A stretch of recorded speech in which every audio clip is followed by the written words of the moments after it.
What's up, everyone? Welcome to Let's Talk Markets with Dave Lauer. I am your co host, Pink, and today we are going over the topic of unclaimed property and how you, as a well informed investor, can avoid dormancy and keep your assets out of your state treasury. Here joining us for this conversation is the president of Georgeson Securities Corporation, Cynthia Nisley. Thanks so much for having me. I really appreciate the opportunity to chat with your listeners about unclaimed property. So thank you so much. Thanks for joining us. Yeah, for sure. So Cynthia, or Cindy, if you don't mind us Cindy. calling you Yeah. Cindy. Okay, so Cindy is with Georgeson, which is a computer share company. So today we're going to be talking about keeping your assets and how to avoid escheatment, which we will get into definitions and all of the good stuff in just a minute. But first, I want to start before we dive in with a little disclaimer on behalf of our guest. This podcast interview does not constitute legal, financial, accounting, or any other advice. They are presented for informational purposes only. Everyone is urged to consult with their own attorneys and advisors. The analysis and opinions expressed herein are those of the presenters and do not necessarily represent the views of ComputerShare, its affiliates, its officers, or directors. For more information about how to avoid escheatment, it's available at www.unclaimed.org, and we will provide all of this down in the description box. So just wanted to get that out of the way. Cindy, thank you so much for joining us today. Before we get into everything, I hate to out you right from the beginning, but somebody already outed you and said that you had a really cool magic trick. So I wanted to see if you could show us your skills before we get in. You want to start with that? Yes, definitely. Okay. All right. Well, here we go.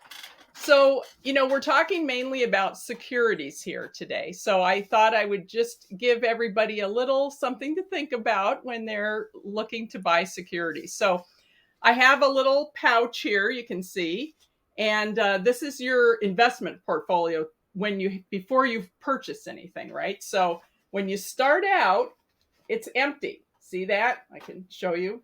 Nothing in there. All right.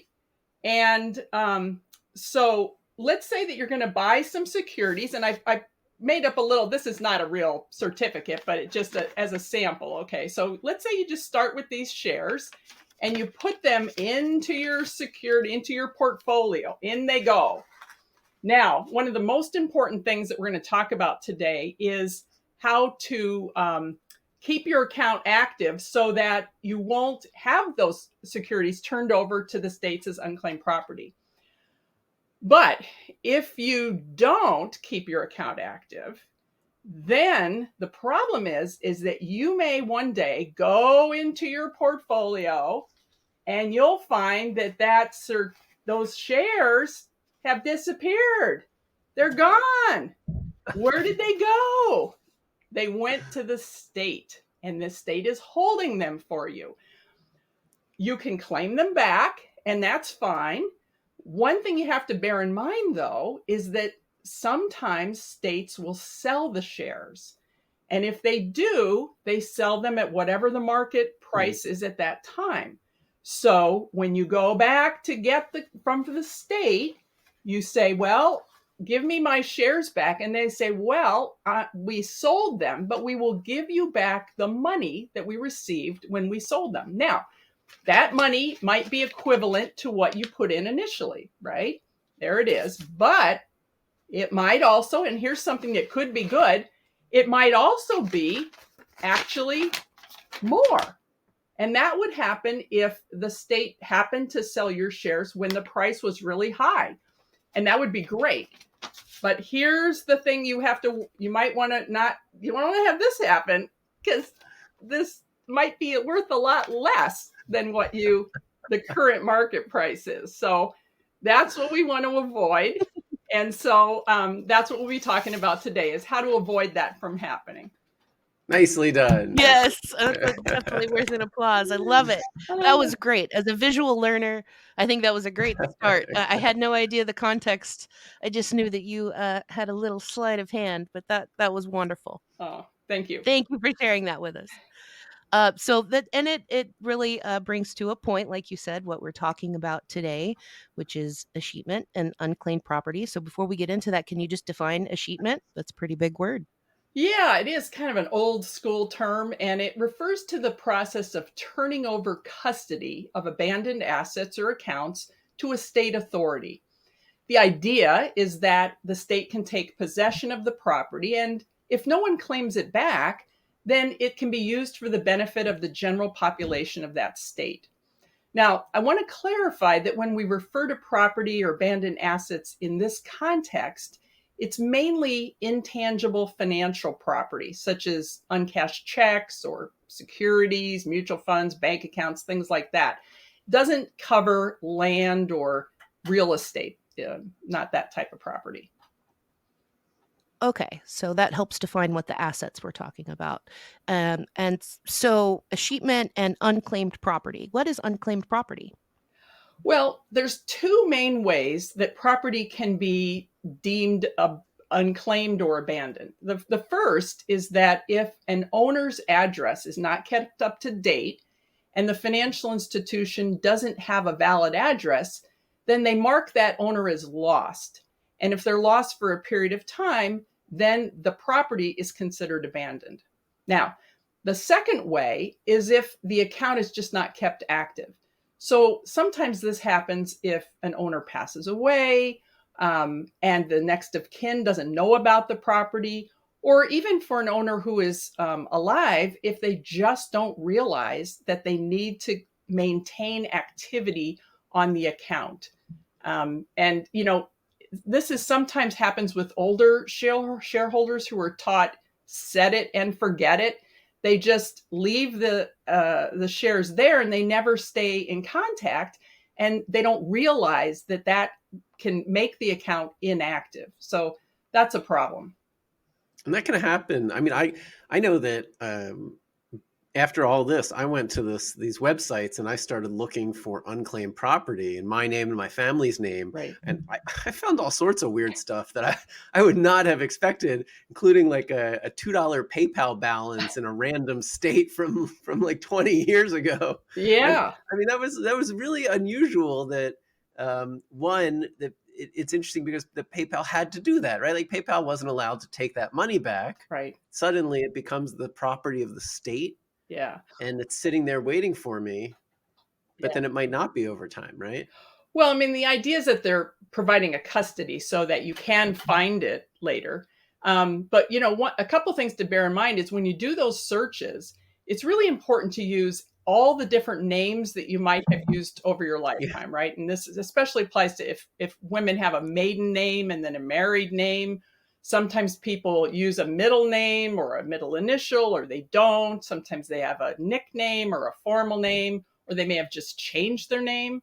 So you really have to search on all the different variations of your names and your family, and also all the different states you've lived in, because property is escheated based on the state of last known address. So if you've moved around a lot, it really pays to look at all the different state websites.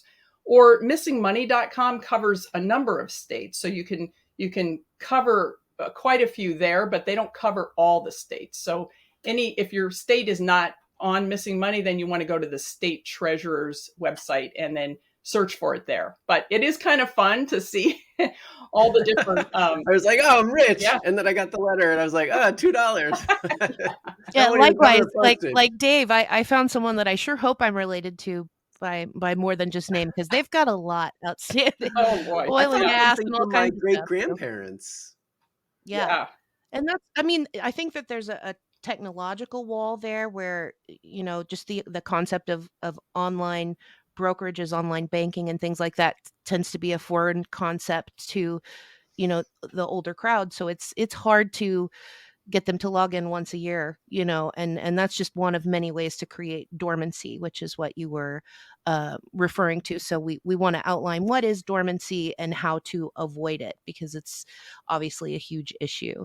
So how can investors prevent their assets from becoming unclaimed property? How do you avoid that and avoid dormancy? Well, there's a number of things, and we're focusing here mainly on security holders. So cashing a dividend check or any kind of distribution check, that's one really good way. And it's important, even if it's a small amount, sometimes people will receive a tiny dividend and they just throw it in a drawer or don't bother with it. But if you cash that check, it establishes contact with the issuer. So it's very helpful actually to cache those, even if they're small.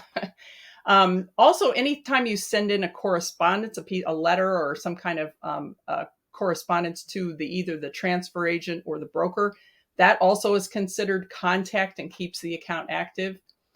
Obviously, anytime you transfer shares, that also in or out of your account, that would constitute contact. If you make a telephone call to the call center, that also will constitute contact. But I always encourage people, when you do that, when you talk to somebody on the phone, to say, look, please update contact on all my accounts and all my shareholdings. Because, if an account is registered under, say, your name alone, and then you have another account that's you and someone else, joint tenant, and maybe you and a child, those are all considered different accounts. They feel like the same account, or the same ownership to you, but on the records, they're different. So it's really important to make sure you cover all your accounts for all your holdings. Another thing that a lot of people can do these days is go on the website. And by doing that, you establish contact as well. So anytime, logging into and your brokerage account. It's a good time to check your address and make sure it's updated. That's really important too. Yeah.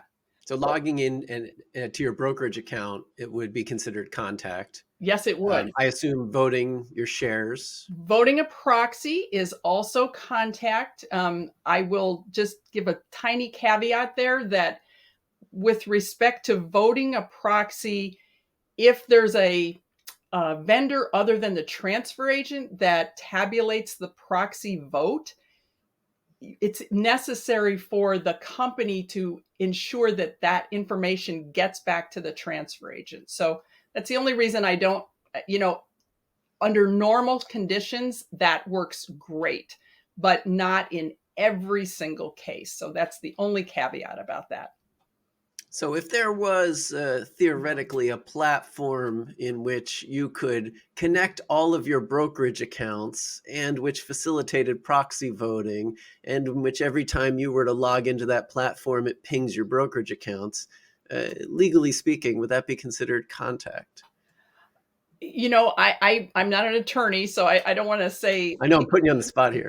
But just to say, we'll leave that to the side, but also check out Irvin.finance, where you can connect all your brokerage accounts in one place. Mm-hmm. Yeah. Yes, which will reset that dormancy clock once you connect that portfolio. And practically speaking, that's a goal, not legally. Yeah. Practically speaking, that's something that we are working towards with connected portfolios, and is that we keep at the front of mind, is that unclaimed property is a huge, almost silent issue that a lot of even financially savvy people aren't really aware of, and that it really is legal. A state really can claim and sell your assets. This isn't something shady that's happening. This is 100% above the table. So that's absolutely. Yeah. Sorry. I'll mention one other thing, though. One thing that proactively you can do to protect your assets is to make a list of all the financial institutions you deal with. And then just kind of get into a habit of once a year, making sure you've checked off that you've made contact. And then that also help you, if you move, you can just check off that you've updated your address with each one of those. And then, it's really a good practice to make sure that your children or heirs know where that list is, because, later it can be a little difficult. I know when my dad and mom needed some help, I had to make my own list, but it was, I wish they had made a list. It would have made it easier for me. So in that list, that is something that we can do with at Irvin. When you connect your accounts, you connect all of your accounts at once. You make that list. You make sure they're all connected. All of your portfolios are connected on the platform. Then we are able. That's kind of a checklist, if nothing else, to know where to go and go to that brokerage account, log in, check your accounts, check your addresses, and you've given some really good tips for that. So perfect. Yeah. So we want to how can you check if assets are listed as unclaimed property? You mentioned earlier the missingmoney.com. Mhm. Um, I think Dave and I both went to our state treasurer's department. I just Googled my state treasury and unclaimed property. So how do you suggest people go about finding their unclaimed property? Well, as you say, it's really those are the two best ways to go. And then search for your name. Once you find something that you want to claim back, then you would want to file a claim, and almost all the websites will walk you through that process. And usually there's a form to fill out. Again, you would need to verify that you are the rightful owner, or that you're acting on behalf as a representative or an heir with the right legal paperwork. And then they also may want to confirm your address at the time the property was escheated. So you might need to produce like a utility bill or something that showed your name and the address. One thing that occasionally, if it's a situation where it's very old and there was an estate that's been closed, you might need to engage an attorney to reopen the estate in order to claim the property back. So but generally, most states are pretty straightforward, and you can make that claim and get it back. Okay, so overall, it's a matter of proving your identity That's the to main an thing. extent. Mhm. Yeah. Correct. Yeah. Can we take a step back? I'm curious, like, what's the size of this issue? How much unclaimed property is out there, and how is it changing? A tremendous amount of property has been escheated over time, and a large portion of it is never claimed back, unfortunately. So, that's the feeling I have, is that it's great that you can claim it back, but it would be even better if it never, if you could prevent that, if people could be aware of what they need to do. And the concept of escheatment is great, because when property truly has no owner, well, then it makes sense to have it go to the sort of common good, right? But the one area that I worry about is when someone is aware of their property, and they have maybe that certificate and they have put it in a safe deposit box, but they don't realize that they have to stay in contact. It gets escheated, and then they have to go through the process of claiming it back. And that can be, especially for a senior who maybe is not as savvy with, filing something online, it can be a little difficult. They may not have the paperwork they need to show that it's theirs. It's just and there's a time element, right? To get it back it varies state to state, but it can take time. And when somebody goes to their securities or their bank account, they may need those assets right away. So I think it's a huge benefit if people just know how to prevent this from happening. So that's my perspective on it. When you say there's a time element to it, I get it in terms of it takes time. It's a process. You have to deal with that. Is there something on the other side where are there states where there are deadlines? I mean, once that property has been unclaimed for a certain amount of time, like, does the state take it? Generally, there's no time limit. So that's a good thing. If you come forward, you're going to be able to claim that back. That's generally true. Okay. And so then the sole purpose of escheatment is attempting to take property, orphaned property, and put it in a place where someone can find it? Mm-hmm. Yeah. And I mean, Okay. honestly, that can be super helpful, right? Because sometimes people don't even know that they have the unclaimed property. It could be as you say, a PayPal leftover, or they moved and they had a balance left in their bank account, or they got a stock split and there were extra shares, and they, or a spinoff. And there could be things that they don't know or they have forgotten about, right? So, or if it's an heir, the heir may just not be aware of what the person had, that they owned that stock. So by having it go to a central collection point, that can actually be really helpful, because as you mentioned, you went on the site, you said, wow, there's a bunch of things here that I didn't know about. So there's a real benefit to having this mechanism in place. It just, I think the key here is that if you do know about it, you probably don't want it to be turned over to the state, something that you're fully aware of. And so that's what we're trying to help people avoid that. Right. Education is that's the front line of it, is Absolutely. staying aware and knowing how, going from your trick used paper certificates.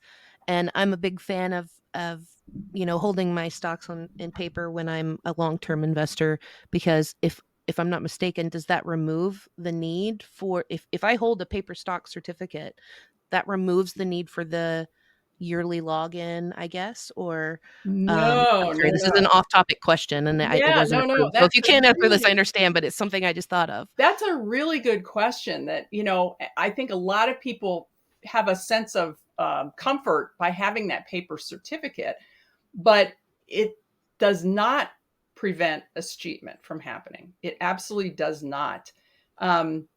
If, for example, let's take an example. I have that certificate in my safe deposit box. I haven't moved, and so I don't have any reason to reach out or update my address. In a case like that, if the time period goes by, the dormancy period, right, the 3 to 5 years goes by, and and if you're in a state that looks at contact or activity, not all states do, they're a little different depending on, bad address versus activity. But if that dormancy period's been met, those shares will be transferred book entry to the state. And then when you come forward with your certificate, they're going to say, well, that's very nice, but those shares have been transferred.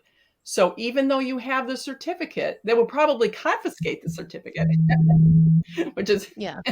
but, and it does show that you had ownership, so that's helpful, but it does not prevent escheatment. And that is one of the most important things we try to let people know, because they think that the shares are, Yeah, that's and they're not. surprising to Right. me. Yeah. I would have Not. thought you're holding your shares so Right. you can show up and those shares essentially are meaningless. They're just pieces of paper.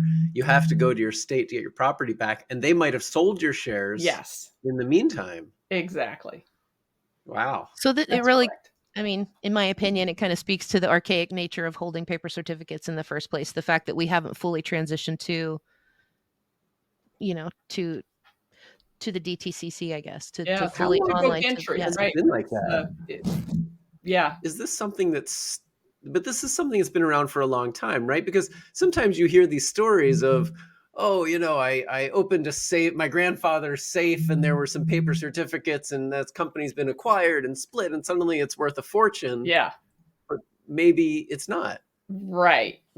And before the whole escheatment process was, well implemented, that kind of story was probably more likely to occur, right? Yeah. But yeah, now not so much, because many states will sell the shares pretty quickly. They're not going to hang on to them too long. And Wow. again, it varies from state to state, but they're going to sell. And so the time between when it's sold and when you claim it back, you're not going to get the benefit of any of those dividends, or, to your point, corporate actions. If it's, there's been a split or an acquisition or anything like that, it all stops when the shares are sold. And that's generally true. I will say, there are some states that actually will sometimes make a person whole, but that is the exception. Do the states take that cash? Do they want it in cash so that they can, I don't know, put it in a bond and clip coupons or something? Are they making money off of it? Well, oftentimes the money from the sale may end up in the general fund of the state. And again, the states are all different. But they have a commitment to honor claims that come in. So There it they is. do have a That commitment makes to more honor the sense. claim. So they don't need a deadline because they know that 95% of people will never claim that property? That's, I think, the experience that most states have seen so far is that many people will never claim it back. Some states make a real effort to advertise. I should point that out. They do a lot on their websites. Some will publish information in newspapers or put, information posted in public places and make announcements.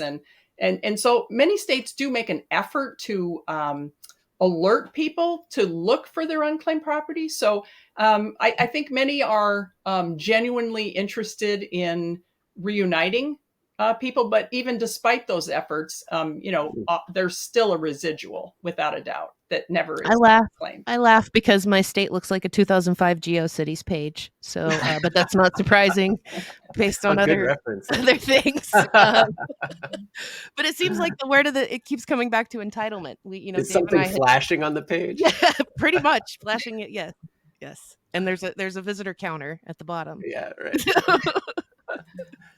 There was a question in the chat. Are there laws in some states about how aggressively treasuries must work to advertise unclaimed property? I know it varies state to state, but I thought it might be worth just quickly mentioning. Well, states differ in how much advertising they do, but I think most will do some listings on their website so that you can check. They may also advertise through a variety of ways, through public announcements and advertisements in papers or at county fairs. So there's a whole lot of different ways to make the public aware of the fact that they can search for this unclaimed property, and then it might be, well worth their while to do so. So yeah, I think states often will make a real effort to alert people to what they potentially can claim back. Here's a corn dog and some unclaimed property. It's true. It's true. Sometimes the state fairs, they will advertise that, go to the website, check and see if you have any unclaimed property. So that's great. I mean, then people, who may not be aware, maybe just check and find something. Do you have any sense for how much of that unclaimed property gets claimed?